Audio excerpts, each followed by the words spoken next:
dar o conforto a todo mundo, né?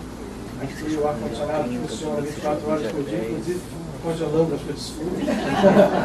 Quando eu chego aqui, às vezes eu recebo e-mail. Então os trabalhadores vão lá, abrir mão do ar-condicionado, não abrem mão, então é bom a gente se entenda também. Né? Recebeu? Bom, mas enfim, adiós. Esse mês eu não recebo. Não, eu recebo. Mas A gente não tem óculos, está lá gravando, Fica programa. fazendo parte da novela V6. Só está pulando hoje na minha orelha aqui, tá doendo, deixa eu ver. É que a orelha está diminuindo. Frio. Pois é, agora. Frio acontece ao contrário. Vai dizer o frio. Luiz Augusto, parece que o Otton tá aí sim, parece que ele Aí? tá aqui embaixo. Cadê ele? Falaram. Bom. Tá triste com o Botafogo. Nós estamos hoje na primeira reunião do mês de maio. Na nossa última aqui, sob chuva, alguns de vocês estavam, a gente fez quase que um encontro informal, né? Um belo bate-papo. Eu queria até aproveitar algumas coisas que nós comentamos ali e anunciar também que na próxima semana, dia 14, nós vamos ter... Ele está, mas não vai falar. Não vai falar? Está tudo certo, está tudo pronto, está tudo ok. Você quer falar um pouquinho? Não?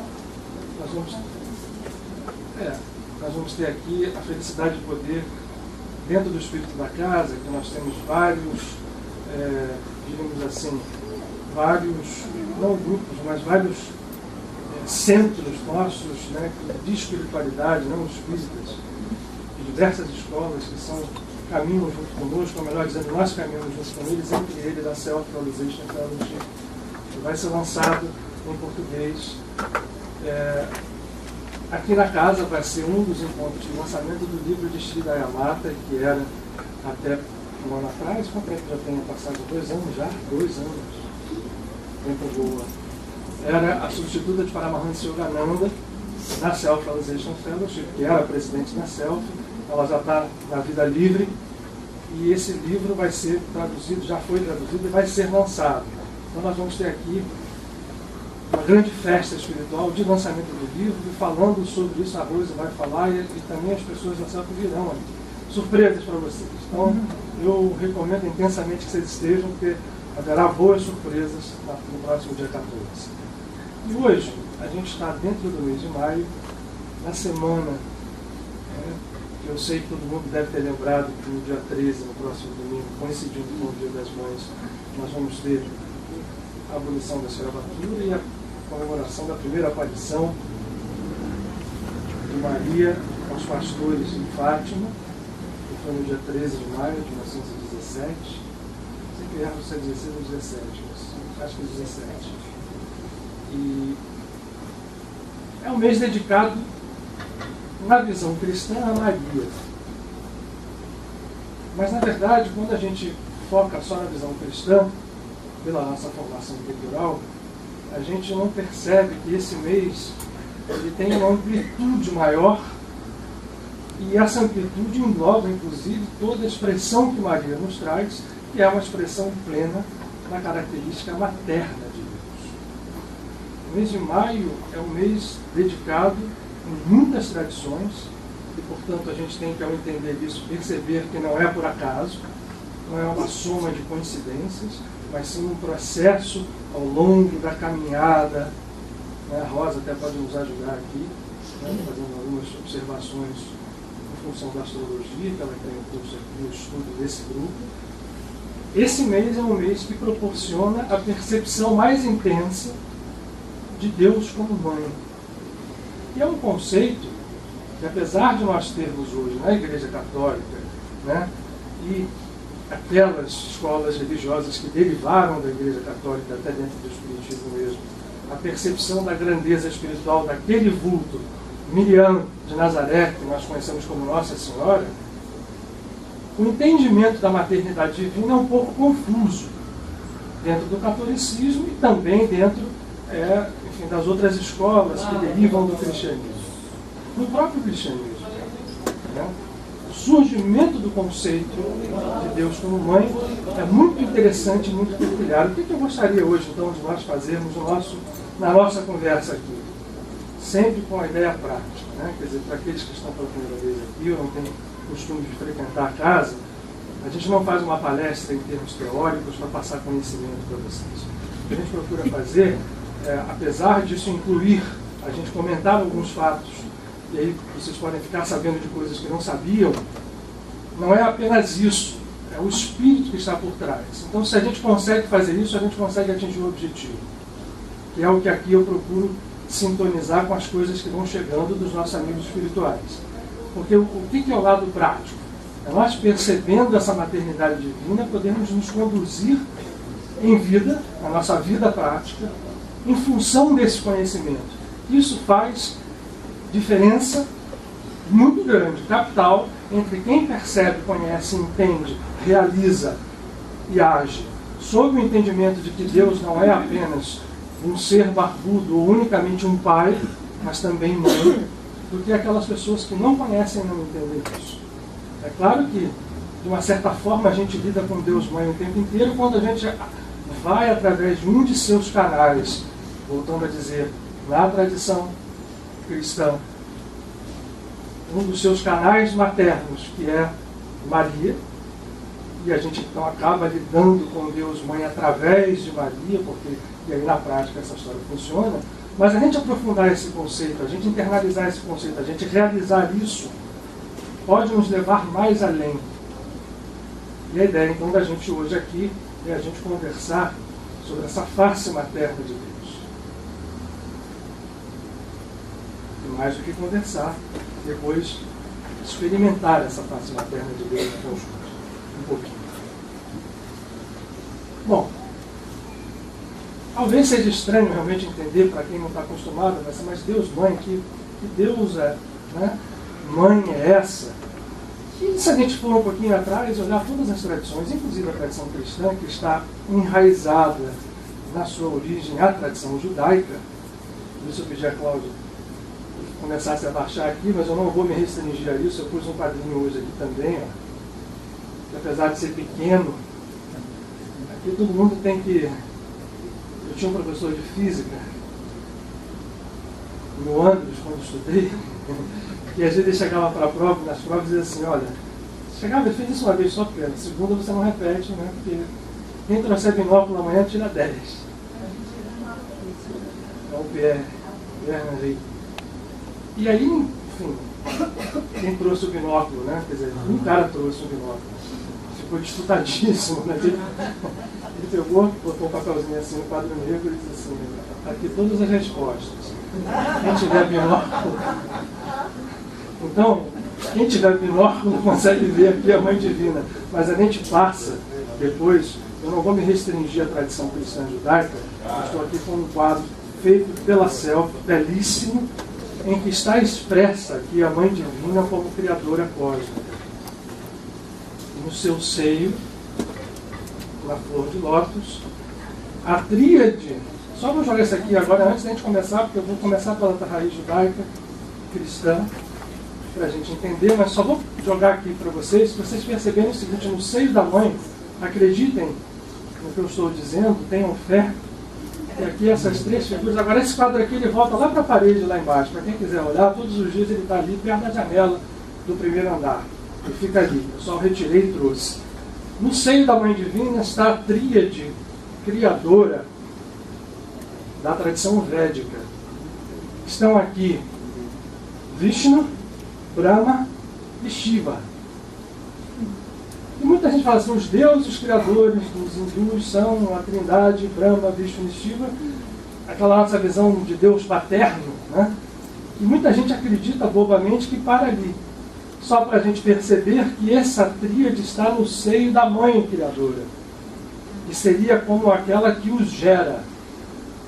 Só para a gente começar a entender que, na verdade, tudo que é criado, no sentido de criação, é obra de Deus Mãe. Esse é um conceito que a gente precisa ter com clareza. Também não é para polarizar, e aí, onde é que está o Deus Pai? Sumiu?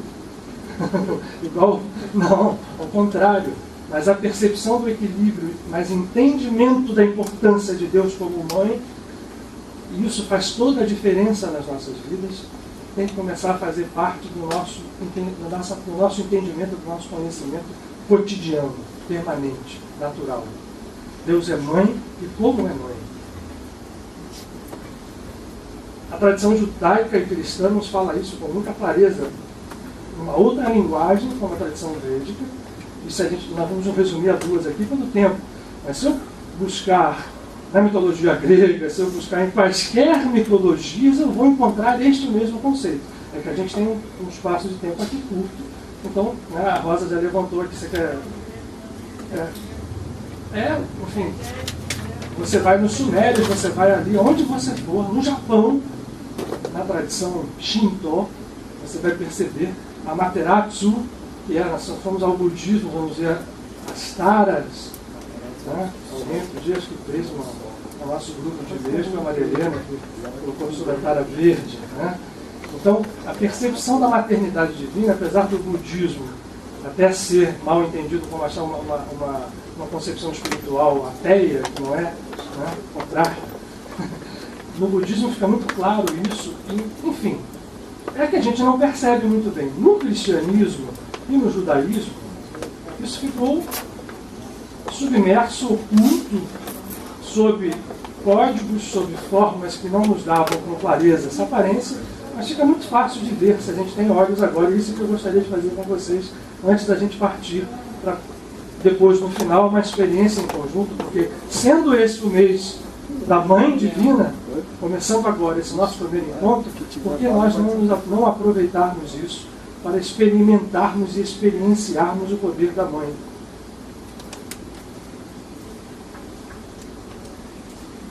E é muito interessante que Jesus, quando fala do Pai, essa pode ser uma pergunta para todo mundo, por que Jesus então falou só Pai, Pai, Pai, Pai? Né? Meu Pai, vai. Vamos trabalhar aqui, para a gente entender por que ele falou Pai o tempo inteiro.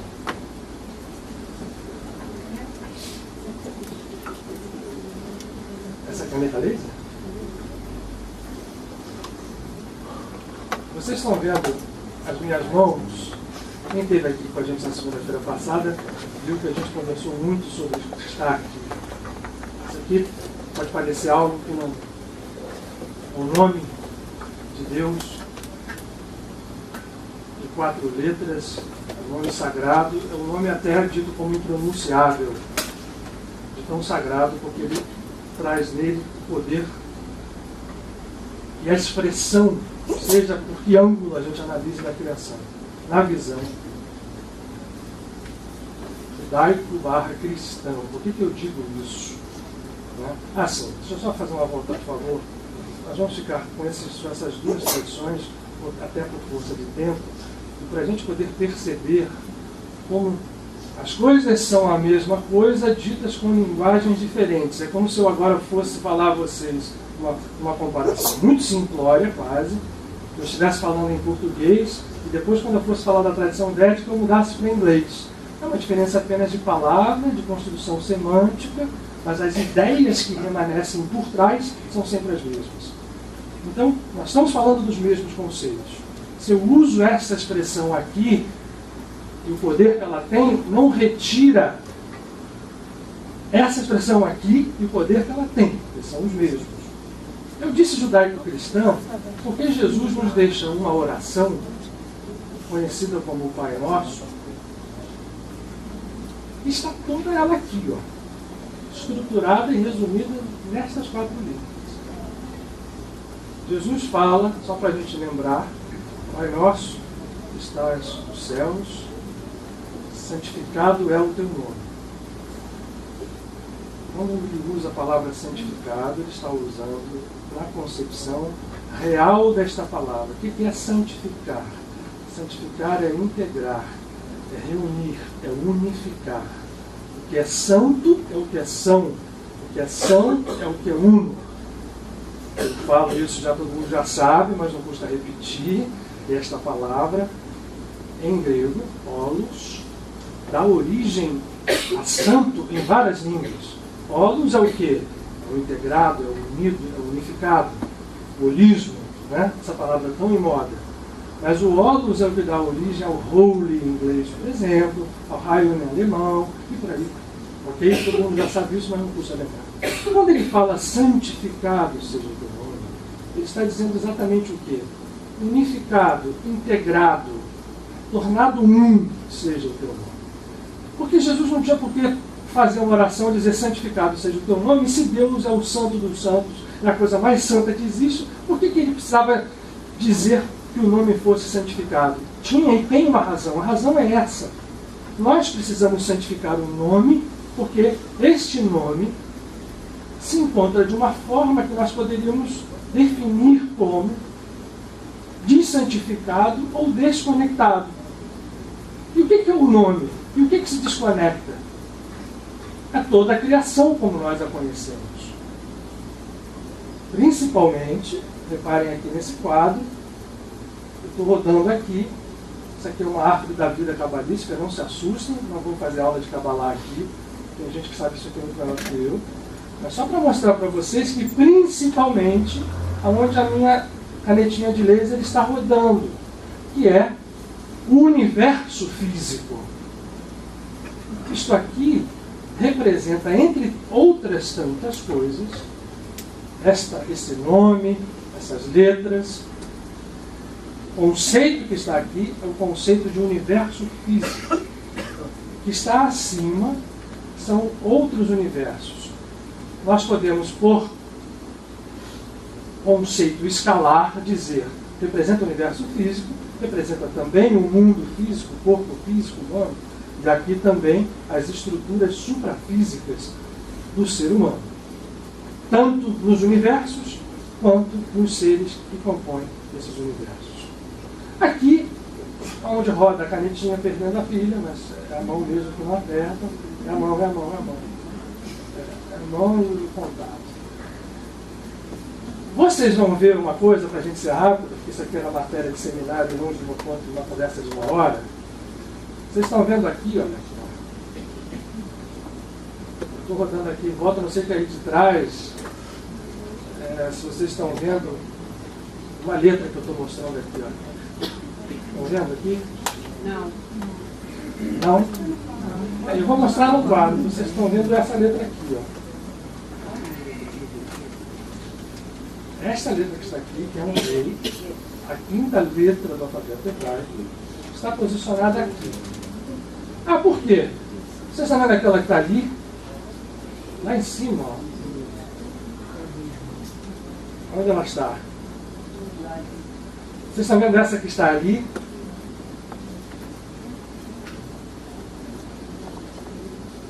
Vocês estão vendo esse ganchinho que está aqui? Vermelhinho? O vermelho está passando sobre ele. Tem uma outra letra. Ela está aqui. Bem aqui no centro do módulo. O que está sendo posto ali e o que está posto aqui? A criação, a obra divina, a que Jesus se refere quando diz Pai nosso que estás no céu, santificado seja o teu nome. Jesus se refere quando ele diz o Pai a um aspecto fundamental da criação que é o Pai, mas da qual ele participa apenas com a semente. Exatamente como no corpo humano, o homem participa doando um espermatozoide para que o óvulo, ao ser por ele fecundado, e a mãe passe a executar toda a obra. Então, aqui, quando Jesus fala Pai nosso que estás nos céus, ele está sendo sábio porque esse nome que está aqui, Atzilut, é o nome dos céus, dos reinos suprafísicos, suprafísicos. Eu vou dizer agora um conceito muito importante para a gente entender Deus como mãe. Aqui, e olha, vejam bem como esse quadro é bem feito, essa cor salmão que está englobando aqui, junto com a letrinha que está lá no início do nome, aqui da direita para a esquerda, o Yud, ela engloba duas dessas bolinhas, vocês estão vendo aqui, e um outro nome aqui, não vamos complicar muito não, mas aqui e aqui está a postura. Aqui é antes do Pai, Deus não tem nem nome de pai aqui. E aqui Deus se chama pai. Em Hayá, a semente divina chama pai. Só que quando... E aqui temos uma outra área salmão englobando esta bolinha verde com a letra aqui, que é a segunda letra dessa ordem. A gente olha da direita para a esquerda. A primeira é o Yud, a segunda é aquele rei que está ali, ó. Olha ele lá. Estou mexendo aqui para quem está atrás ver. Engloba um outro mundo, vamos chamar assim, conhecido como Briá. E aqui está, eu vou falar esses nomes aqui, Yehidá, e Neshamá, para não complicar. É o conceito que nos interessa. Aqui em Briá está uma outra estrutura, um outro aspecto da divindade chamado Biná. Gente, é aqui que começa a criação dos universos. E quem é que cria? A mãe. Porque este aspecto, melhor dizendo, o pai está aqui e a mãe, em conjunto, desculpa, o pai está aqui, estou rodando aqui, aqui é supra-pai, vamos chamar assim. Aqui é mais do que pai e mãe, tanto que ele faz um triângulo com os dois. Mas na hora que se abre o polo, e este polo está na mesma linha, vejam que o pai e a mãe aqui estão na mesma linha, a semente do pai é toda ela abrigada na mãe, e da mãe parte toda a criação. Tudo o que é criado. Portanto, Deus Criador é mãe. Agora, a gente vê aqui embaixo essa confusão toda do nosso universo físico, do nosso mundo físico, da nossa vida física. E por acaso, a letra que está aqui é a mesma que está lá, na verdade. Nesse nome de 4 letras não tem 2 letras que são a mesma. Elas apenas estão divididas ao meio por essa história aqui. Ora, esta mãe criadora original promove uma criação misteriosa, não tem como a gente definir isso, muito menos hoje, mas acreditem, este processo, todo ele ainda e sempre controlado pelo divino, nada foge da onisciência divina, em algum momento, chega aqui, e aonde está esta outra letra e esse mundo chamado Asiá, se promove uma desconexão ou uma dessantificação do mundo. Na tradição espiritual, cabalística, há uma partição, entre aspas, porque nada se parte. Deus não permite que nada se parta. A nossa ilusão faz acreditar assim, este nome, nesta letra final, como que se afastar-se desses outros. Quando Jesus fala, Pai nosso, estás nos céus, santificado seja o seu nome, ele quer dizer assim, nós que estamos aqui, tratemos de santificar ou reunificar este nome, até que a harmonia se dê e nós entremos na nossa natureza divina plena. Isto é santificar o nome. E ele diz assim depois, porque essa é a semântica aramaica, santificado seja o teu nome. Teu reino venha a nós. O reino, o nome que está aqui, é uma palavra que vocês não estão vendo. Novamente creiam, que define também este mundo, chama-se Malchut, que é reino em aramaico. O reino que está aqui, por isso Jesus disse, vocês estão procurando o reino de Deus aonde? No céu, lá em cima? Não, não. Ele está aqui. Ele não deixa de estar aqui, ele está aqui, ele está em toda parte, no mundo físico, no ser físico. Não há separação, o reino não está separado. A gente acredita que ele está e trata como se estivesse, vive como se estivesse. Porque essa é a nossa vida aqui, agora, nesse instante, como seres físicos, como diz o Paramahansa Yogananda, que a gente vai para ele já já, que nos acreditamos e nos identificamos tanto com o mundo físico, que a gente se acredita só o corpo físico e a sua o seu corolário, o seu cérebro, atividade cerebral, e os nossos sentimentos, emoções, tudo restringindo ao físico. Essa identificação com o físico faz com que nós percebamos a noção errada de reino. E o reino está aqui também, está aqui, porque isto é um. Mas não funciona como um nesse momento, porque o nosso mundo está aqui e o ego partiu esse mundo. E nós estamos restritos a ele. Agora, vejam bem como é interessante. Por que na nossa tradição cristã hebraica, essa é uma das coisas que a gente precisa fazer um parêntese antes para não haver mal entendidos. Né? Porque a história do homem e da mulher, a mulher é que fez o pecado, que é aquela história da Eva, isso é um código tão complexo que gera essas bobajadas. Porque no fundo, esse mundo físico, ou seja, todos nós que estamos aqui, temos essa mesma letra da Mãe Criadora, e somos, portanto, co-criadores, mas num nível hoje aqui, nesse instante, desconectado, e que precisa se reunificar. Nós somos todos. Por isso que se diz que a alma é feminina, nós todos somos femininos em relação ao restante da criação. Então, portanto, quando a gente fala que a mulher foi um instrumento do pecado, não é a mulher, sexo feminino, é a estrutura egóica do reino, como nós o conhecemos, homens e mulheres, é que somos separados, não, mas que nos acreditamos separados de Deus. Isso está codificado no Gênesis, no livro do Gênesis, pela história tão distorcida de Adão, Eva, serpente, árvore do conhecimento do bem e do mal e árvore da vida. Ora, se Jesus diz que o reino vem a nós, ele está dizendo que quando o mundo se unifica, o reino entra em função, e isso daqui se torna pleno e divino. A letra não é a mesma? A divindade que está aqui, então, expressa a divindade que está lá, na Mãe Criadora.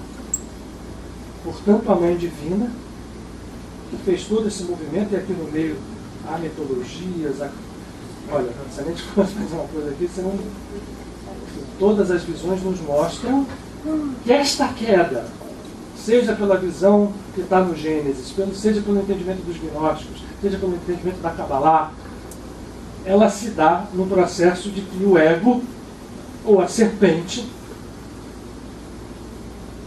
chega aqui e faz com que os polos que estão representados lá, quando cheguem aqui, eles se distorçam. E aí, os dois, Adão e Eva, levados pela serpente, comem o fruto do conhecimento do bem e do mal, que essa é a distorção.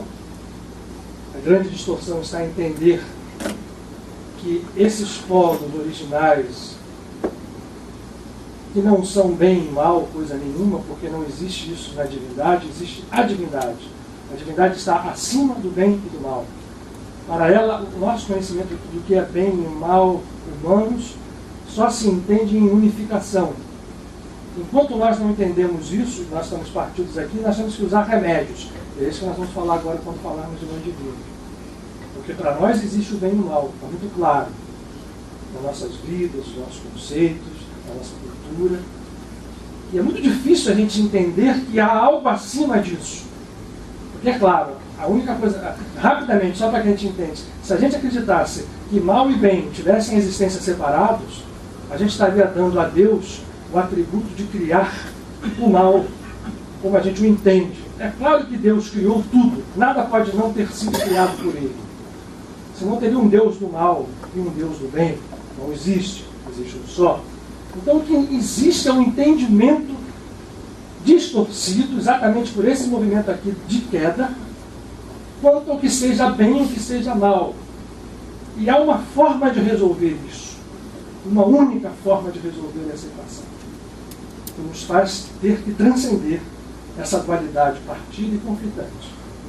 E é muito duro, porque a gente está arraigado neste conceito de bem e do mal, e sempre, quase sempre, aquilo é muito claro para nós, ou é bem ou é mal, no conceito nosso, até isso pode mudar em algum momento, mas tem certas coisas que a gente fica acreditando que aquilo não dá para mudar, aquilo é bem e aquilo é mal. Gente, Felizmente não é. Para a nossa salvação. E a salvação está em unificar o mundo. Portanto, quando Jesus fala, venha a nós o teu reino, ele diz, saia o reino da distância e volte ao seu estado único, lá em cima. E aí ele continua afirmando, ele não diz, seja feita a tua vontade, assim na terra como nos céus, ele diz, a tua vontade é feita. Quando isto acontece, a tua vontade é feita. E ele dá a ordem na terra e nos céus. Ele não diz nos céus e na terra. E aí ele segue. Né?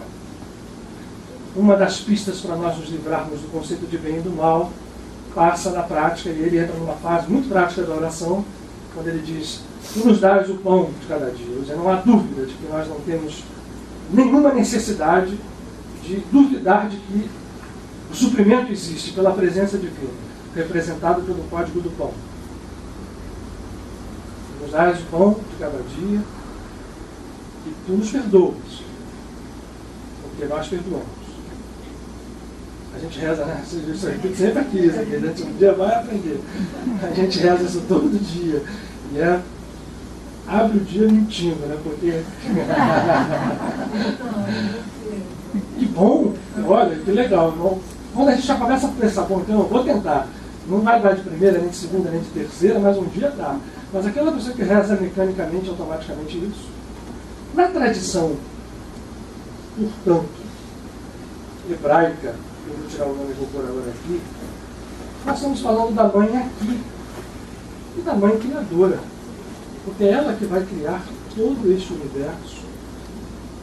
Quando eu falo todo este universo, são os universos suprafísicos, até chegar aqui no universo físico. A criação, portanto, vem da mãe. Nós podíamos dizer aqui, dessa linguagem, que Binar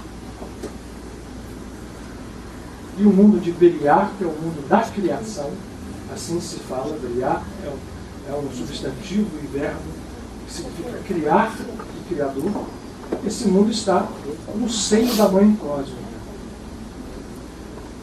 E essa mãe cósmica, a mãe divina, procede a todo o seu processo criador. E em um determinado momento, uma outra face feminina que somos nós, promove a separação, representado pela figura de Havá ou de Eva, que vai ouvir do ego, da serpente, come o fruto do conhecimento do bem e do mal. E até então, os dois andavam numa boa, sem precisar fazer nada, porque viviam na plenitude divina, comandando o paraíso, Adão e Eva. E no dia que se come uma árvore do conhecimento do bem e do mal, os dois passam a entender que os polos da vida, dependendo de onde você se coloca em relação a ele, funcionam como bem ou como mal. No fundo, o que é mal? O mal é você querer receber o bem só para você mesmo. Quando você polariza nessa ordem, você está distorcendo o movimento da vida, e isto passa a gerar o que nós conhecemos no outro polo como mal, porque aquele que quer só o bem para si acaba puxando e despolarizando alguém, e aquele outro está sofrendo uma repercussão que nós chamamos e vamos chamar de mal. Isso vai rodar, já dizia Buda, né? Uma hora a gente está fazendo, outra hora a gente está recebendo, mas essa atitude egóica, e portanto, quando o código diz que a serpente vai se arrastar pela terra, é que enquanto ela estiver se arrastando pela terra, se mantém isso. O que é isso? Presos ao mundo físico. Quando essa serpente, representada na tradição hindu pela Kundalini, e nas outras tradições todas, no caduceu de Hermes, nas duas serpentes, na serpente que Moisés levanta no deserto para curar, e a quem Jesus refere, dizendo, quando a serpente for erguida, e o Filho do Homem, portanto, for erguido, a cura se dará. O que é a cura? A cura é a santificação do nome, é a reestruturação da vida como um todo. Isso não é algo externo, a priori. Isso é algo interior dentro de cada um de nós, é estado de consciência. Quando isso acontece em uma pessoa, quando alguém atinge esse estado de consciência crístico, vamos chamá-lo assim, ou messiânico, ou cósmico, escolher um nome para o mesmo estado. Quando alguém atinge esse estado, desaparece para esta pessoa esta ilusão toda, e para ele esse mundo separado aqui já não acontece mais, ele reunifica ou santifica. Então aquela pessoa passa a exercer a vontade divina e o exterior vai responder a ela. Essa pessoa passa a ter o seu pensamento, por exemplo, agindo, quase tudo aquilo que ela pensa vai rapidamente aparecer, ela é unificada, ela é harmônica, então ela é um curador, ela é um santo, ela é um ser cósmico, ela é alguém que caminha levando o reino com ela e vai, aos pouquinhos, como uma coalescência, né? Já viram bolha de sabão, quando a gente, né, vai juntando assim uma com a outra? Né? Primeiro aquelas bolinhas todas partidas, depois vai arrebentando, vai abrindo a ilusão e vai trazendo para dentro disso outras pessoas. Porque quem tem esta consciência divina tem o poder de puxar para dentro da sua consciência outras pessoas. Esse é o papel dos santos verdadeiros. Quando um santo é um santo verdadeiro, ele vai caminhando e vai trazendo para dentro da consciência dele outras pessoas, de uma forma ou de outra. Ainda que a gente não entenda isso e ache que ele só está trabalhando para nos ajudar, para nos conceder um milagre, ou um pedido que a gente fez e ele realizou. Mas um santo trabalha permanentemente como um estado de consciência. Um co-criador que sai desse mundo e vai subindo e vai trabalhar, portanto, e aí a gente vai começar a chegar mais perto ainda do conceito de mãe divina. E foi por isso que Jesus falou Pai, Pai, Pai, Pai, porque ele sabia o seguinte: nós somos todos femininos.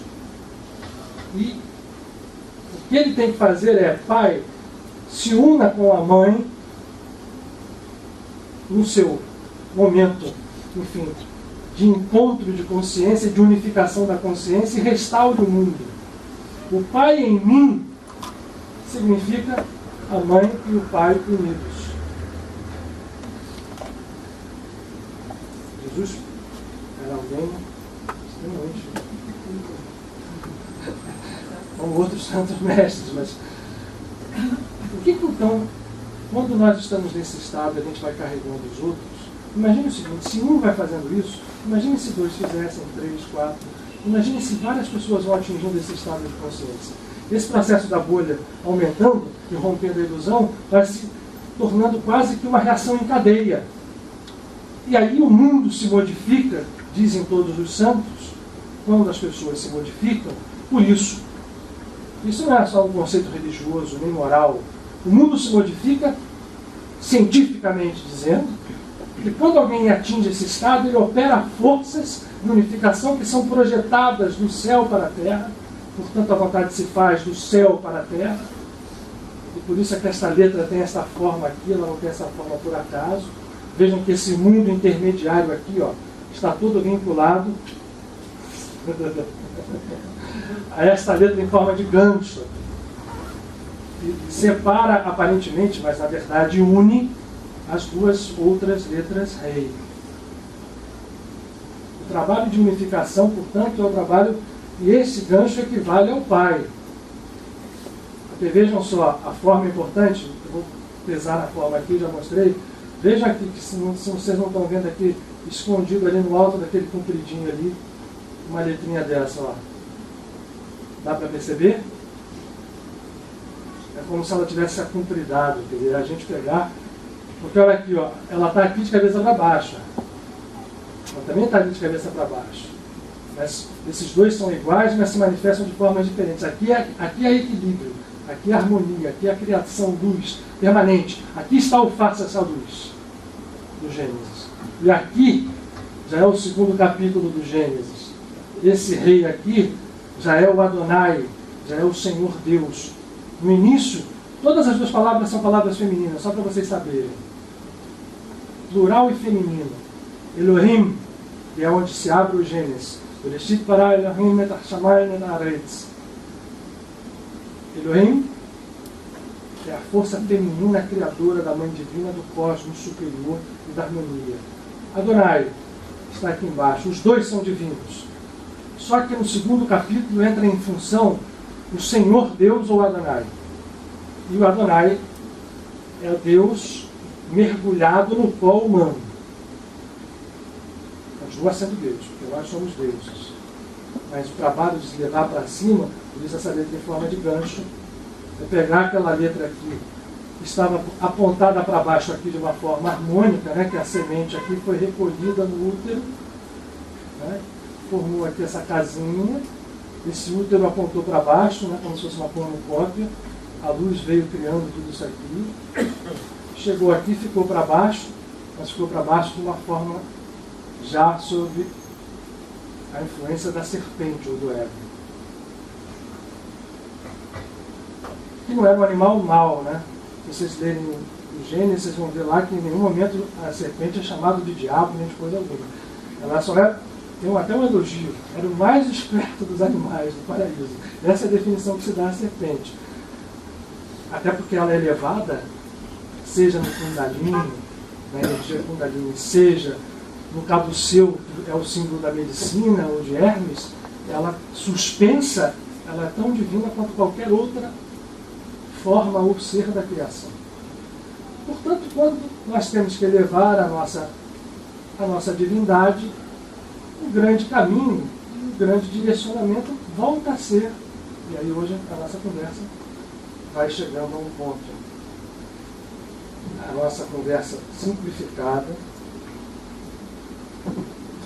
vai chegando a um ponto agora. Ela vai voltar. Aqui na tradição hindu, os três seres criadores, Brahma, Vishnu e Shiva, estão no seio daquela mãe que está ali, ó. E nós podemos compará-los depois a essa trindade que está aqui, ó. Tá chega, tá? Hoje por hoje chega. Não vou avançar muito, senão a gente não vai onde a gente quer. Brahma, Vishnu está aqui, ó. Esse Vishnu. Porque tem o Mahavishnu que está antes dessa mãe divina aqui. Só para a gente pensar que achou que começou, que chegou no final? Não, só chegou no começo. Depois dessa mãe cósmica aqui, existe Mahavishnu. E existem tantas outras desdobramentos infinitos dessa força. Então, esse Vishnu e essa trindade está apontada aqui, ó, nesse triângulo invertido. De cabeça apontada para baixo, depois o outro, depois o outro, depois aqui. Tudo no seio da mãe divina. Então, a retificação do mundo se faz através de Deus Mãe. Porque o mundo é criado por Deus Mãe. Não sei se eu fui feliz para poder chegar até aqui e dizer essa frase. Vou dizer para vocês que a criação parte da Deus, né, ou Deus Mãe. Todo o processo hoje está sob a forma de Deus Mãe, mergulhado nesse universo físico, que somos nós. A retificação se faz apontando para Deus Mãe. E aí, isso era uma coisa muito clara nas tradições pré-bíblicas, nas tradições mitológicas de todas as culturas, incluindo a cultura védica. E essa história no cristianismo, no judaísmo, mas principalmente no cristianismo, que foi quando a Igreja Católica se forma no século VII, e aí o islamismo também acabou, né, incorporando isso um pouco. São duas culturas hoje que compõem a cultura humana.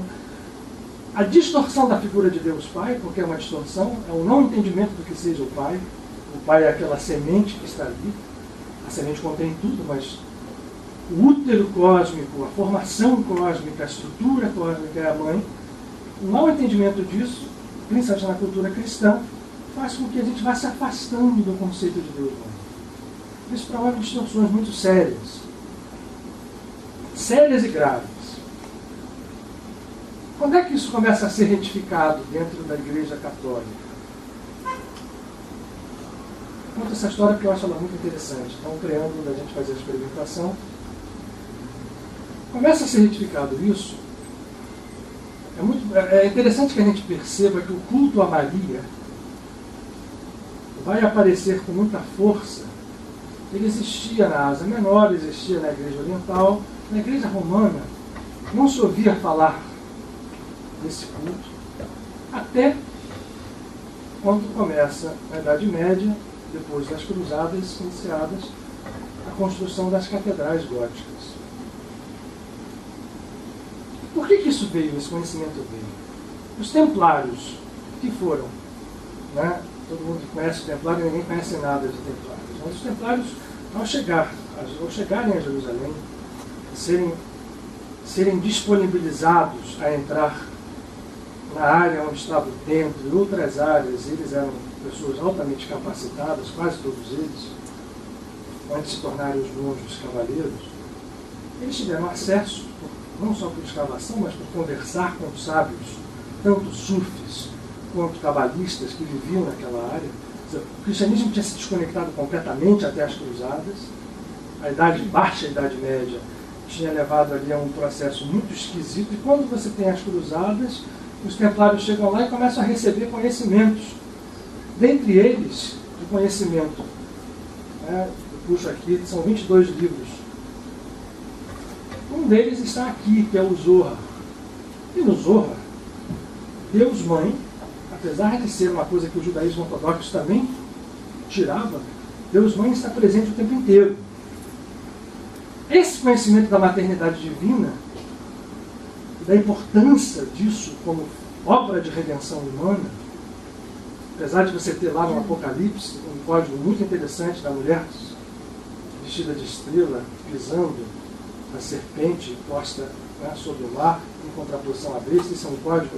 Mas aquilo foi abandonado e só foi revivido isso quando os templários chegaram, já extremamente ricos, enfim, e começarem a construir as catedrais góticas, ao longo de todas elas espalhadas pela França e pela Europa inteira, pela Europa Ocidental, em pontos vibratórios específicos, porque eles não faziam nada bobamente, porque também não se limitavam ao conhecimento cabalístico, eles tinham um conhecimento enorme do druidismo, das visões mitológicas gálicas, gaulesas. Então, a importância dos templários é assim, hoje a gente começa a perceber um pouco, ele tem muita bobagem em volta, mas essa postura de reviver na forma e através de Maria a percepção da Mãe Divina foi fundamental. Todas as catedrais são Notre-Dame e são dedicadas a... E todas têm um labirinto, está lembrando a Rose aqui, e a Rose nos fala o tempo inteiro, tem um trabalho aqui do labirinto, da meditação, usando instrumentos meditativos de entrada na consciência divina através do seio da mãe. E foi uma coisa que de repente surgiu dentro da Igreja Católica. Essa luz foi acompanhada pela obra de alguns santos como São Francisco e outros, incorporaram essa presença da Mãe Divina representada por Nossa Senhora, né? Isso até se faz uma confusão, né? Ela é um canal da Mãe Divina, como são canais da Mãe Divina todas as mulheres. E por que não dizer todos os homens, se a gente entende a alma como algo feminino? Isso ficou, depois dessa explosão de luz, ficou adormecido, até que no século XIX, vocês vão ter, olha que coisa interessante, começa a reviver, e aí já não mais restrita à cultura ocidental, o entendimento de que a Mãe Divina era um caminho fundamental para nós chegarmos à divindade. Se não vejamos, olhem o século XIX e vocês vão ver. Começar no século XIX, vamos começar dentro do catolicismo. Começarem as aparições de Maria. E isso faz com que se reviva o culto a Maria. Vamos entender que, né, tudo tem o seu culto externo, então a gente não pode exigir das pessoas mais simples que elas entendam a divindade da forma daquelas que mergulham mais dentro de si, da meditação, do conhecimento mais profundo, entendem. Então, isso já é um culto. Mas esse culto, com as aparições de La Salette, as aparições que foram culminando com a grande aparição em Lourdes, em 1857, por uma coincidência que não é coincidência, a última aparição se dá no mesmo dia, a última aparição não, uma delas, mas uma capital, no dia 18 de abril de 1957, a terceira, se eu não me engano, no mesmo dia que Kardec lança o seu livro dos Espíritos em Paris. Nesse mesmo dia do lançamento, Bernadette Soubirous estava em Lourdes, em um confronto direto com aquele ser cósmico, sob a forma, né, da Mãe Divina representada por Maria, pela Imaculada Concepção, que é um conceito profundo também.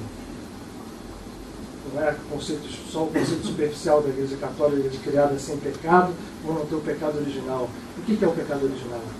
O pecado original é esse entendimento da serpente arrastando, dando o fruto do bem e do mal, separando o ego da sua santificação, da união do nome, separando aquela última letra. Esse é o pecado original. Maria não tem pecado original porque ela fez o trabalho que está sendo proposto a cada um de nós, a cada momento. Como ela fez esse trabalho, outros tantos fizeram, outros tantos podem fazer. Cada um de nós está convidado todos os dias a fazer esse mesmo trabalho.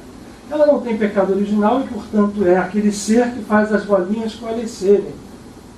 E, portanto, é o canal que é. E, portanto, quando você reza, ou pede, ou se conecta a esta mãe, sob a forma de Maria de Nazaré, tanto que ela é chamada como advogada da humanidade, você entra nesse processo da Mãe Divina.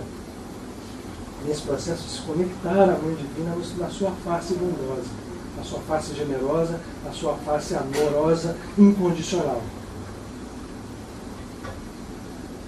Depois de Lourdes, nós vamos ter, no final do século, nós vamos ainda, até antes de Lourdes, porque é prévio a Lourdes, a Medalha Milagrosa Catherine Labouré em Paris, em 1830, 1857 a Lourdes, depois nós vamos ter, no século XX já, no final da Primeira Guerra, Fátima, em Portugal. Às vezes uma sequência de aparições dentro da Igreja Católica e a revivescência dessa percepção da Mãe Divina sob forma do culto a Maria. Mas não foi só lá. Naquele mesmo momento estava vivendo na Índia um ser que, ele está lá embaixo, o quadrinho dele, Sri Ramakrishna. E quem conhece a obra de Sri Ramakrishna, que foi quem fez com que a filosofia vedântica tomasse forma e acabasse chegando ao Ocidente, vocês só vão ver Ramakrishna o tempo inteiro em comunhão com a Mãe Divina. Ele vivia em conexão com a Mãe Divina, ele vivia ligado à Mãe Divina, ele vivia vendo a Mãe Divina sob todas as formas. E tudo o que a gente entendia de visão de Mãe Divina na Índia veio sendo trazido ao Ocidente por Vivekananda, que era discípulo de Ramakrishna, e traz esse conceito, e depois pela linhagem dos gurus da Self, aonde Paramahansa Yogananda é o maior expoente dessa percepção de amor incondicional que a Mãe Divina nos dá. E Yogananda conta histórias da sua relação com a Mãe Divina, que são todas elas fantásticas. Muito interessantes. Mas antes da gente entrar nisso, e aí entrar na experimentação, que o que interessa para nós não é ter conhecimento, mas é experienciar, eu só queria abordar uma coisa. Para a gente entender que a Mãe Divina é mais misteriosa do que parece. É claro que a mãe é aquela que vai sempre responder o apelo do filho. E tanto essa visão, como advogada, como amor incondicional, como aquela que nunca nega ao seu filho, e Yogananda bate sempre muito nessa tecla, é uma verdade, de que a mãe jamais vai negar um apelo do seu filho.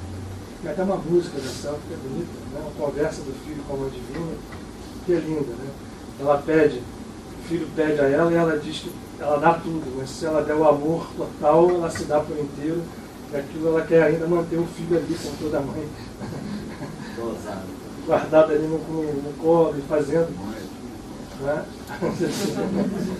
Mas acontece que isso fica mais claro no Oriente. Esta força criadora que está aqui, é claro no Oriente, mas é claro aqui também. Vocês já viram que essa árvore, ela se vê para a gente, tá? Porque para nós, a nossa, ela se vê como nós a vemos, não como ela se vê. Mas se ela se vê como ela se vê, também faz sentido, porque tudo na vida é assim mesmo. Mas para nós, esse lado aqui, ó, qual é o lado da gente? Que braço está aqui, né? É o nosso lado direito. Lá da árvore seria o contrário, mas nada, esqueçam isso aí. E aqui o esquerdo. Esta força criadora está nesse braço, no braço esquerdo. Lá na ponta, em cima. Tudo bem. Aqui para baixo dela, um círculo vermelho, está um buraco, está Hod. Compõe o que se chama de coluna da esquerda ou coluna do julgamento na visão da cabeça. Aí a gente pode fazer, pá, a mãe, que é o amor incondicional, que é a doçura absoluta, está posicionada na coluna do julgamento. O que está errado aqui? Não tem nada errado. Nada errado. Na verdade, essas colunas são uma só. E essa central está para mostrar exatamente isso. Mas quando o mundo sai da indefinição ou da incapacidade total de nós o concebermos, quando ele sai do seio da divindade, que não é nem pai nem mãe, tem hora que a gente diz assim, é nada, no sentido de que é nada porque antes do tudo, porque ela é tudo, vem o nada porque é onde a palavra some, é onde qualquer definição não é. Tem uma tradição védica que diz assim, Deus não é isso, Deus não é aquilo, Deus não é isso. Esse é o nada. Aqui, isso tudo é um, continua sendo um aqui.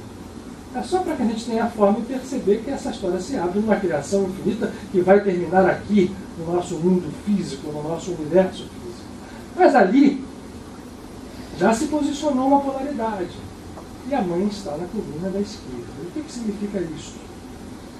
Que ao lado de toda a incondicionalidade de amor que está aqui representada pela sua forma criadora, está a severidade e a estrutura de julgamento. Quem dá a forma e quem cria, executa os julgamentos e posiciona o mundo em relação à lei que ele, mundo, escolhe. Quem é o mundo? Somos nós. Vejam de novo. A letra que está aqui é a mesma letra que está aqui. Quando essa letra aqui se manifesta, esta força de julgamento passa a exercer a lei do karma sobre esta, até que tudo se faça um e supere a lei do karma. A mãe, portanto, é, ao mesmo tempo de que o amor incondicional total é a executora da lei do karma. Só estava esperando uma coisa que eu sabia que a Rosa ia completar. A forma Kali, que em cultos, quem conhece os cultos de Kali na Índia, às vezes se assusta, né? Aqueles caras com aquelas caveiras, todos pintados, saindo pintados. Quem é que foi receber abraço da ama aqui? Vocês lembram que há um momento que alguém ficou lá até o fim e viu aquela cerimônia em que ela recebe Kali? Em que ela vem toda caracterizada e aquilo chega a ser quase que assustador. Kali é o ser que, dentro de Kali, estão, essa mãe bonita aqui pode se transformar em alguém que utiliza Shiva, que é aquele que faz a destruição, ou reposição, ou manifesta tanto o karma quanto a libertação dele. E aí a mãe divina tem uns momentos em que ela pode explodir. Olha só como está representado aqui. Há algo mais plácido do que esse copo d'água? E a mãe é a água, o seio materno, em todos os sentidos, é o mar, é o Iemanjá, é o líquido amniótico, é tudo, né? E aqui está contido aqui dentro, né? Um simples. Começa o seguinte, alguém já viu o Mar Bravo? Vocês viram o tsunami lá no Japão? Aquilo é caro. Mas ainda mais do que isso, esse composto aqui, de hidrogênio e oxigênio, quem aprendeu isso no colégio, sob a forma líquida, contém dentro dele do número de átomos de hidrogênio. Vocês já viram o que acontece quando explode uma bomba de hidrogênio?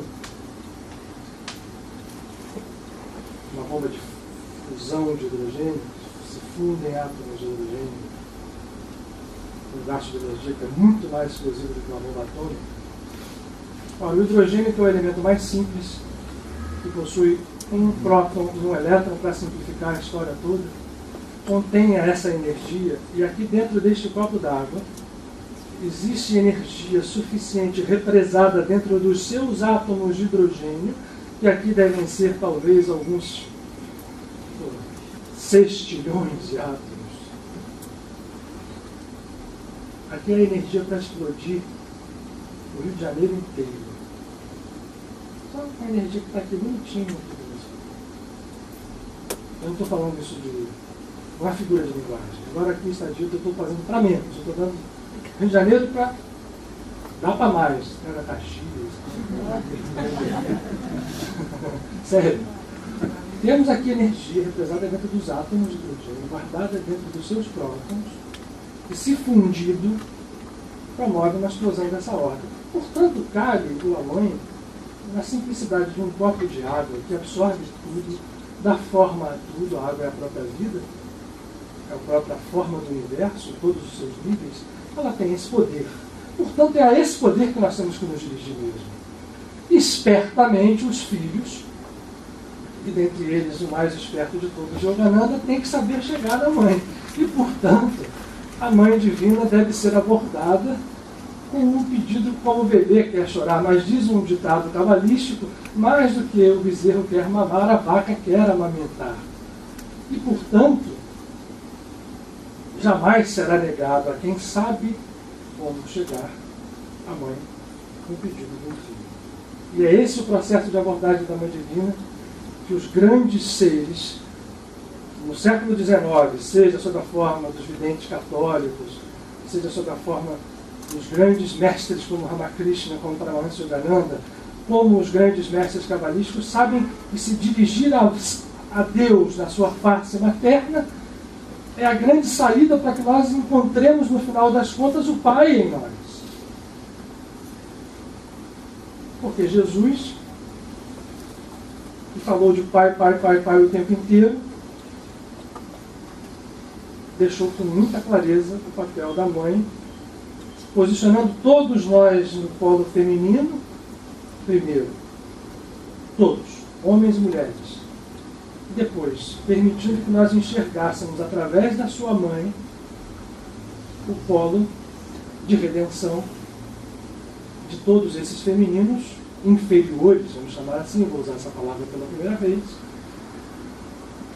Estamos todos nós aqui, no feminino inferior, muita aspa, por falta de melhor definição,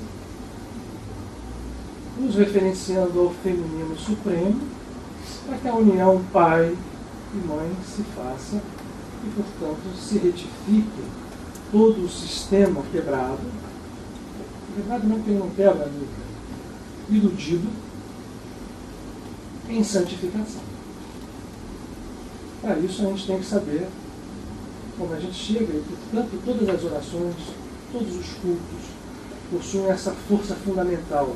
E é portanto que alguém, quando vai a Fátima, quando vai a Lourdes, quando vai na Capela da Medalha Milagrosa, quando vai numa catedral, quando faz a meditação do labirinto, quando vai buscar a Mãe Divina, sob que forma encontra a resposta? Deus Mãe, olhado dessa forma, nos responde com a placidez desse convidado. Mas no momento em que nós nos posicionamos desconectando essas duas coisas, o risco dos tsunamis e das explosões passa a ser parte do processo gerado, criado por nós, pelas nossas atitudes que chamamos para nós a força de julgamento, ao contrário da força. E aí foi a palavra que surge no Pai Nosso, como uma proposição clara de trabalho. Perdoa, tu nos perdoas as ofensas. É uma afirmação. Todo Pai Nosso é afirmativo e armado. Porque nós perdoamos aos que nos ofendem. quem não faz isso, e somos todos nós que não fazemos, né? Qualquer primeira análise de consciência que a gente faça, a gente vai ver. O julgamento faz parte do nosso estado de ser agora. A gente está julgando o tempo todo, mas quase sempre condenando. Nós podemos julgar para absolver, mas o julgamento é um processo natural. E o julgamento conduz quase sempre à condenação e conduz ao pedido de perdão a esmo, porque como eu posso pedir perdão a alguma coisa que eu não faço? Não fecha. E o julgamento é exercido sobre nós sob a forma da lei kármica. E a lei kármica nos leva a uma prisão da qual a gente só se liberta por dois caminhos. Ou pagando ceitil por ceitil, que significa contabilizar aquelas ações e reações que não são lineares, são complexas e desfazendo aquilo, ou por uma explosão de graça, que é o mergulho dentro da nossa consciência cósmica, que é a proposta de todos aqueles que nos trouxeram. Gente, vai para a mãe. Por que você chegar a Nossa Senhora e pedir como advogada dos pecados faz sentido até no nível mais simples? Porque, lembrando aquela história, aquela comparação das bolhas de sabão, um ser cósmico dessa natureza, que representa a Mãe Divina, é capaz de romper esses laços kármicos, desde que a conexão seja feita por nós. Então, alguém que vai lá com o seu rosário, né, a sua vela, na igreja de Nossa Senhora de Fátima, ainda que não tenha consciência, está acionando esse processo. O que dizer daquele que tem consciência? Como Paramahansa Yogananda, por exemplo, nos propõe, de buscar a Mãe Divina sabendo o que estamos fazendo. Esse vai conseguir para si e para os outros muito mais, porque também da grande lei faz parte. Ora, por isso que eu às vezes fico vendo essas coisas quando as pessoas exercem o pensamento, tem que ter pensamento positivo, tem que pensar isso. Isso faz muito bem, é uma força divina, ela vai agir, não tenho dúvida. Agora, se eu uso o ego para fazer isso e esqueço da natureza cósmica, eu vou cair também nesse mesmo processo. Eu vou conquistar tudo que eu quero pela força do pensamento positivo, egóico. Isso vai ter um preço. Se eu não entender que a unidade faz parte da vida, e como faz parte da vida, eu não posso querer só para mim, eu tenho que fazer fluir, compartilhar, eu vou, se eu não faço isso, pagar um preço. E se eu faço isso, eu entro dentro de um processo, de uma espiral que vai se elevar ao infinito, em uma velocidade que rompe padrões. Chegamos então, quando a gente fala em romper padrões, ao reino que a gente chama normalmente do milagre. Portanto, alguém que vai fazer essa oração, ainda que não tenha consciência, pode. Volto a repetir, quem tem, faz por si e faz pelo outro.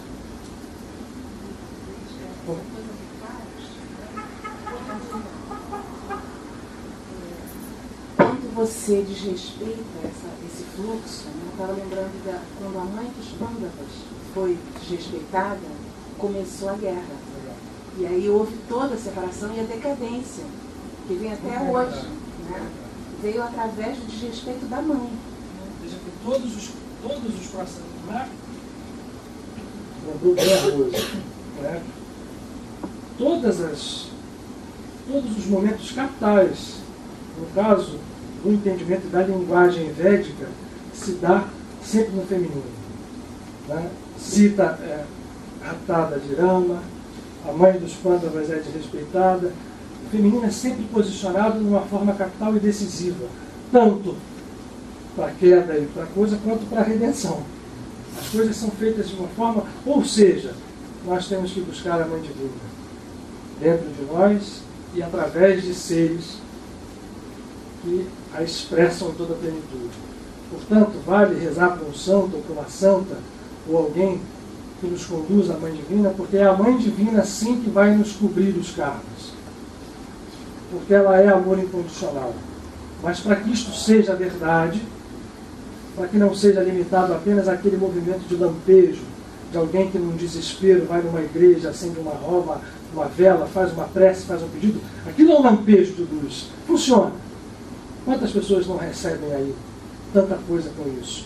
Mas para que a gente saia do lampejo e seja uma luz permanente, o entendimento desse processo e a aplicação dele na nossa vida diária passa por nós refletirmos. Por isso a letra é a mesma, e por isso se fala em unificação ou santificação do nome, refletirmos o superior no inferior. E isto significa que nós temos que amar incondicionalmente, como a mãe ama, para que o julgamento não faça parte da nossa vida, não venha à nossa vida, e a gente passa a exercer um processo de cura do mundo, de retificação do mundo, de transformação do mundo, não só de nós mesmos. Reparem como essa diferença sutil faz toda a diferença. Quando alguém, já dizia Mahatma Gandhi, quando uma alma se crucifica, milhares de outras recebem a influência. É a história das bolhas de sabão. Então vamos fazer agora, no final, vamos fazer uma meditação. Quer conduzir, Rose? Não, porque a Rose ela batalha em cima disso. E a Lúcia? Meu Deus. As mães.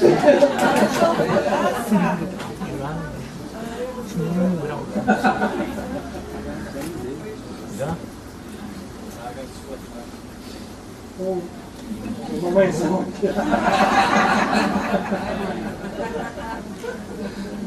Ai, ai. Ascendente Câncer, lembraria a Rosa, né? Pois então,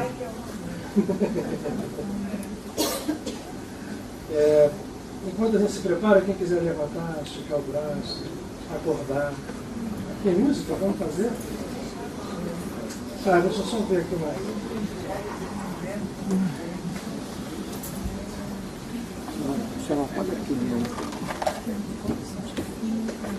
O ar agora ficou quente, né? Vocês querem mais frio? Vem aqui para trás. Vem aqui para trás. Eu também estou. Aqui para trás, isso aqui está congelando. Na hora que eu gosto de água.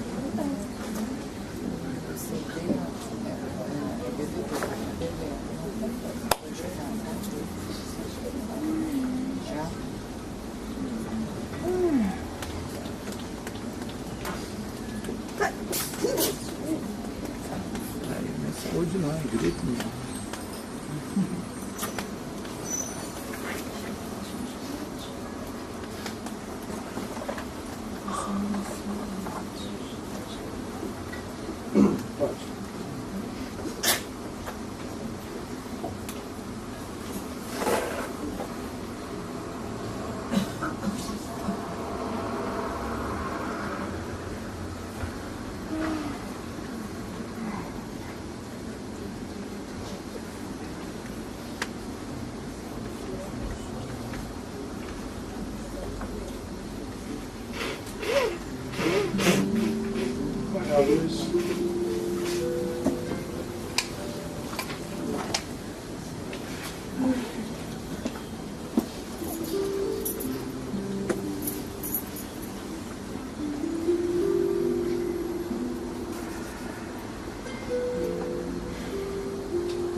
Lembrar que toda atividade que a gente faça em conjunto,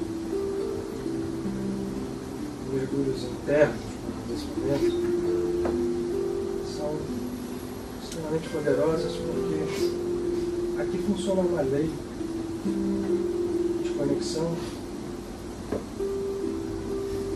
que pode ser exemplificada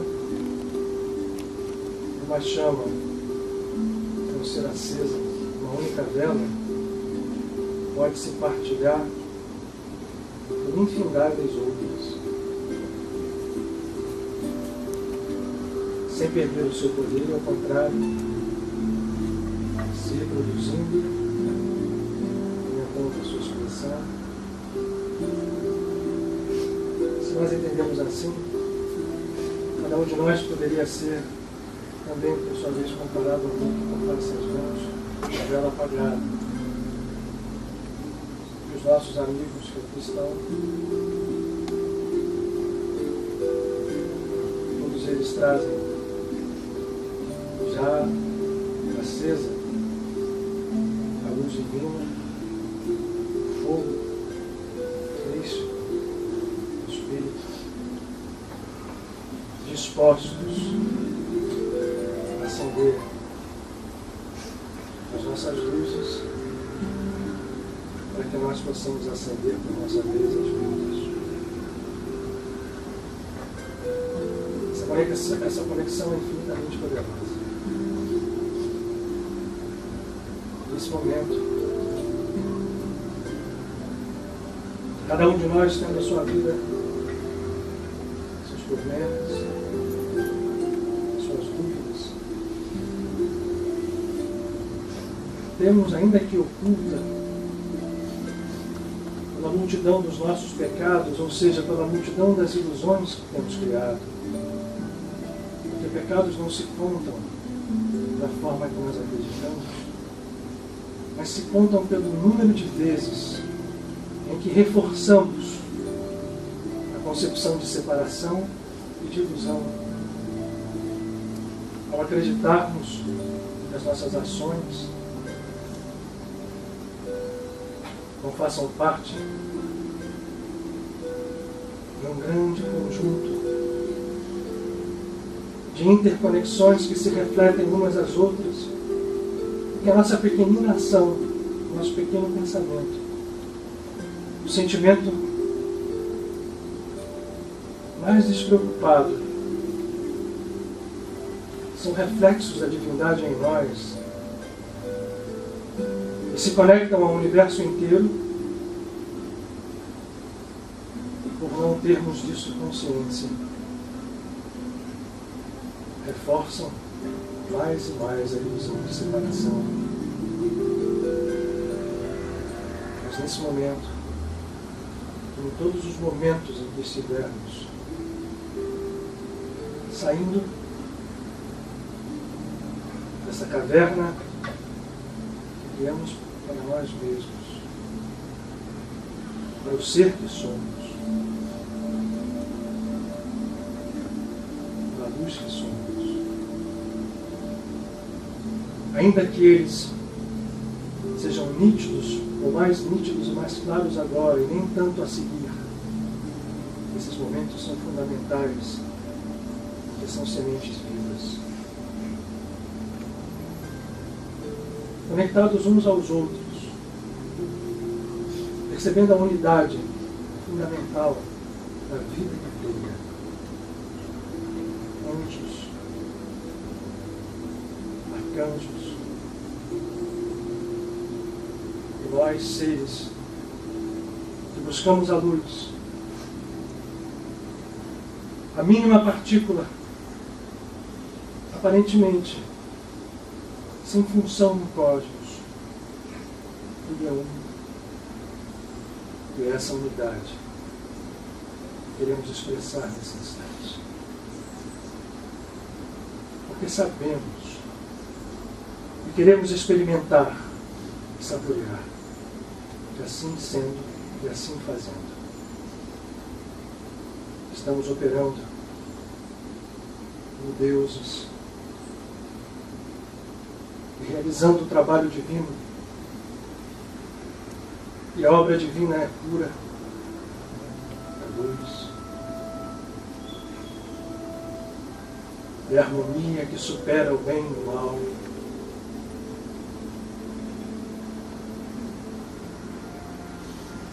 Vamos então respirar de forma pausada, mas a cada hausto de ar que puxamos para dentro dos pulmões, vamos perceber que é a luz que entra, tocando as fibras do nosso ser, reconduz, reharmoniza, transforma pensamentos, sentimentos, angústias, dores. E quando expiramos, ainda que nos primeiros momentos, que venha de nós, reflita a luta que se espelha por nossos pensamentos desequilibrados, por nossos sentimentos contraídos. Isto será, a cada respiração que fizermos, mais e mais, superado pela luz verdadeira que habita em nós. E, portanto, a cada expiração, uma após outra, luz, luz, mais luz. É o que estaremos no sopro divino, que somos imagem e semelhança do ser que nos criou. No sopro divino, luz divina, estaremos emitindo a vida. Então respiremos, inspirando luz, nos lavando por dentro, nos transformando e expirando cada vez mais, sempre mais luz. E enquanto vivemos no mundo da polaridade, em que o conhecimento do bem e do mal ainda não nos permite compreender a plenitude da força única, porque quando assim se fizer em nós essa compreensão, o mal não terá força alguma, porque teremos compreendido que só há um Deus, uma só força, um só poder. Portanto, não terá poder sobre nós. Como na cena inesquecível do monte, o ego, Satã, tentando o Cristo, desaparece quando a voz profunda da divindade em nós proclama: não tentarás o Senhor teu Deus. O Cristo em nós, enquanto não se manifesta, enquanto buscamos ainda tatear para romper a cadeia de bem e mal, nesse momento vamos utilizar um único caminho que nos leva a compreender essa verdade, além das palavras, além dos conceitos. Usar a força do amor incondicional.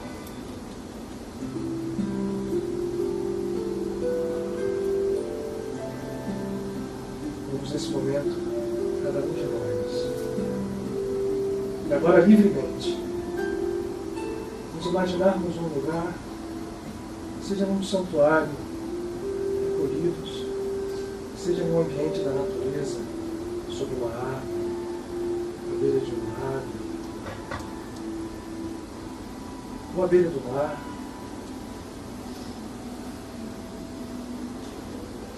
Vamos contemplando no céu, vamos perceber como a Mãe Divina se apresenta a cada um de nós. Não importa a sua forma. Na tela celeste, nesse lugar santificado, ou no santuário em que vivemos, ou onde estamos, aos poucos, com raios de luz infinita, vai se formando a imagem da luz. E a luz é a mãe. Seus olhos, seu sorriso, seus braços abertos.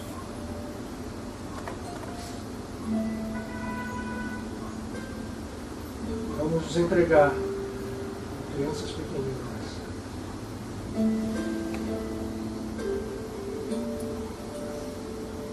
E agora em silêncio, acolhidos em seu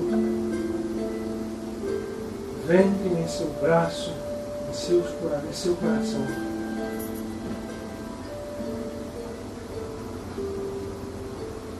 Expressemos nossas dores, nossas angústias, nossos pedidos, certos de que ela nos ouve, que essa é a lei dos universos, dos seres, da vida infinita.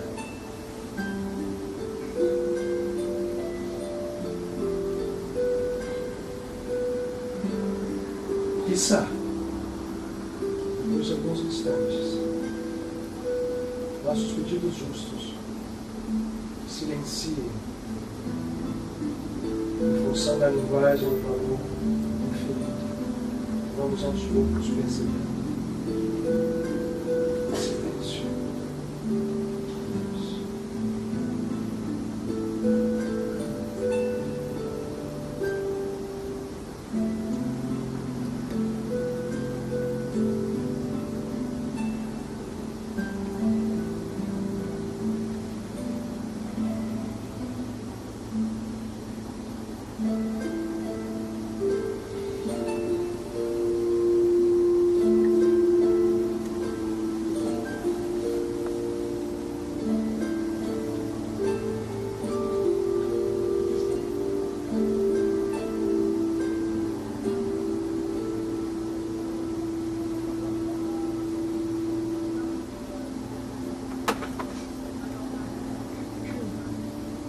Imagem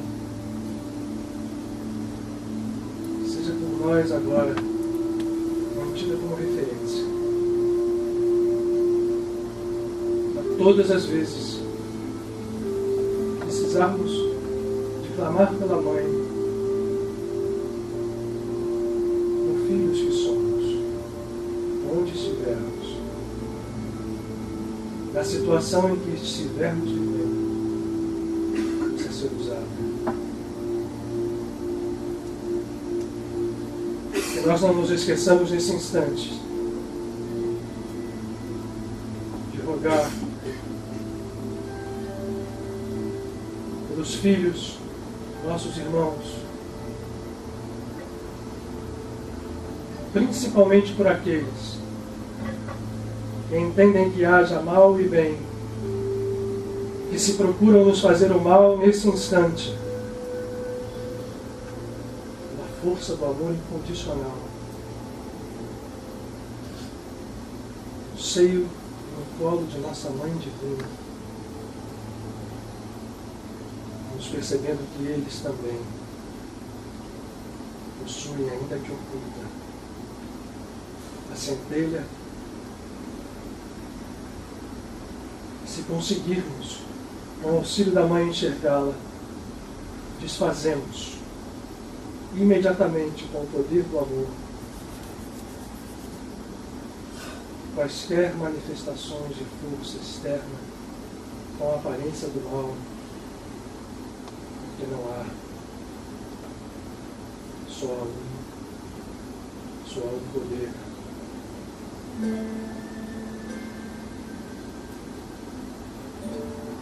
Junto à Mãe Divina, Mãe, podemos perceber com clareza esse poder.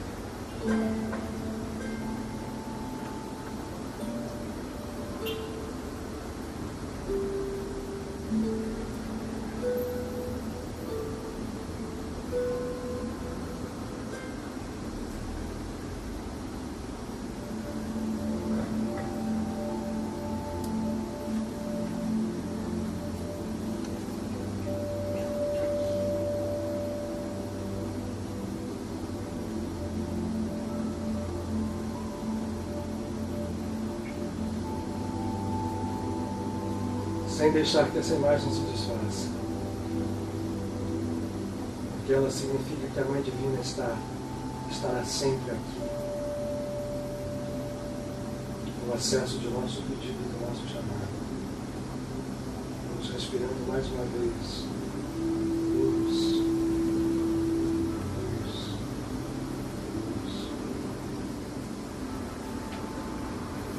o controle do nosso corpo. Perceber que o corpo, subordinado ao espírito, é parte inseparável desse, por ele deve ser comandado e utilizado. Tomando dele controle, contraindo os músculos, respirando, vamos abrindo os olhos, em absoluto estado de gratidão a tudo que recebemos e de que daqui vamos levar.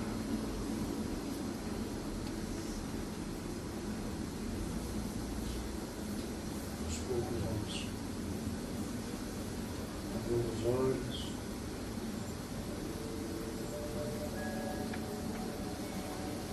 Obrigado a vocês. Desculpem qualquer coisa.